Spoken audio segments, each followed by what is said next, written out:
माहेरची सकाळ म्हणजे काही वेगळीच असते. इथे ना कामाचा लोड असतो, ना मुलांना सांभाळायचं टेन्शन असतं. अगदी निवांत दिवस असतो. आणि इकडे जावयासाठी आज पुरणाचा आणि आंब्याच्या रसाचा बेत होता. आणि इकडे लक्षचं असं म्हणणं होतं की त्याला त्यांच्यासोबत जेवायचं होतं, जे की तो काही नीट करू देत नाही. जेवण आटोपल्यानंतर हे दोघं जण गेले आर्याला सायकल आणायला. आम्ही आदल्या दिवशी बघून आलेलो, तर हे घेऊन आलेत. आणि संध्याकाळी मग मुलींना गार्डनला न्यायचं होतं आणि आम्हाला थोडं मार्केटचंही काम करायचं होतं. का काय माहीत आज मार्केट इतकं ओपन नव्हतं, पण ठीक आहे, आमचं काम झालं.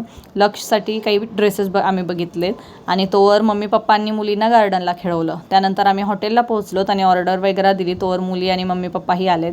मुलींना तर आज मनसोक्त खेळायला मिळालं. तीर्था तर सांगत होती की आम्ही खूप दमलोत म्हणून आज.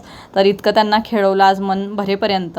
आणि त्यानंतर मग सर्वांनी मिळून जेवणाचा छान आस्वाद घेतला. त्यांची ऑर्डर तर नेहमीचीच असते.